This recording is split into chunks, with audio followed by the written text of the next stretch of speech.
पत्नी को किसी सहेली की लड़के की शादी में बाहर जाना था, तो वो जिद करने लगी कि मुझे शादी में जाना है और मेरे पास पहनने के लिए कोई साड़ी नहीं है।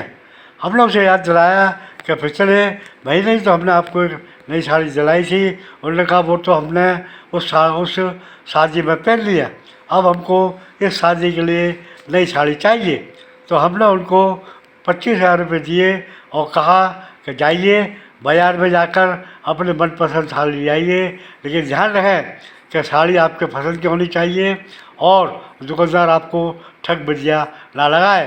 इस बात को उन्होंने कहा कि ऐसी कोई बात नहीं है, हम 2-1 लोगों को और साथ दे जा रहे हैं और साड़ी देखकर अच्छी पसंद करके ही लाएंगे। अब वो जब दुकानदार के पास गए तो दुकानदार भी बड़ा चालाक होता है, वो पहले उससे पूछता है कि आपको किस काम के लिए साड़ी चाहिए, और अगर आपने गलती से ये कह दिया कि मुझे शादी में पहनने के लिए नई साड़ी चाहिए, तो दुकानदार अपनी साड़ी की कीमत बड़ा चढ़ा कर बताएगा। अगर कोई साड़ी 10,000 की होगी तो वो उसको 14-15,000 की बताएगा, और अगर कोई साड़ी 20,000 की होगी तो उसको 25,000, 24,000, 26,000 इस तरह से बताकर आपका मन मोहित करके आपसे अधिक से अधिक पैसा लेने की कोशिश करेगा।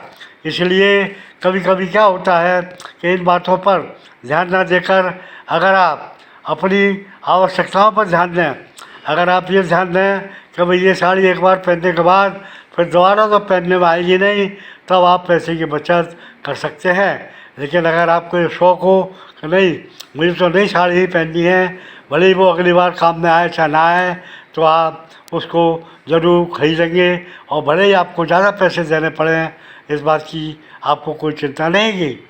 इसी प्रकार से कभी कभी क्या होता है, शादी में लहंगा, आजकल नए लहंगा लोग पहनते हैं और वो लहंगे की कीमत बहुत होती है, और वो लहंगा केवल उसी दिन शादी के दिन काम में आता है, उसके बाद उसे कोई पहनता नहीं है।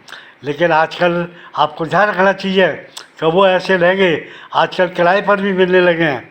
बेहतर ये होगा कि भैया खरीदने के आप उसे किराए पर ले आएँ, ताकि आपका शौक़ भी पूरा हो जाए और आपको खर्ची की भी बचत हो। तो आज के ज़माने में पैसे का युग है, पैसे को बचाना, पैसे को उचित रूप से खर्च करना ये बहुत ज़रूरी है, और ये तभी संभव है जबकि आप सोच समझकर उस पर अपना खर्चा करें। अगर आप बिना सोचे खर्च करेंगे तो आपका रुपया हो सकता है पूर्ण रूप से आपके काम में ना आए, और जिस तरह से आप उस रुपये का उपयोग करना चाहते हो उस तरह से हो सकता है आप उस रुपये का उपयोग न कर पाएँ। तो मेरा कहना यही है कि हमेशा रुपया खर्च करते समय सावधानी बरतिए, दुकानदार को ध्यान से सुनिए, समझिए, 2-3 जगह चीज़ को देखिए, समझिए कि इसके बाज़ार में और जगह क्या भाव है, कहीं दुकानदार आपको ठग तो नहीं रहा, कहीं दुकानदार आपसे ज़्यादा पैसे तो नहीं ले रहा। क्योंकि आज के ज़माने में लोग ठग बजिया बहुत लगा रहे हैं। आपको दुनिया भर के प्रलोभन देंगे, प्रलोभन देकर आपसे पैसा ले लेंगे, पैसा एडवांस में ले लेंगे और उस काम को करेंगे नहीं, और वो टेलीफोन नंबर जिससे वो आपसे बात करेगा वो उसको बदल देंगे या उसको मिटा देंगे या उसको हटा देंगे।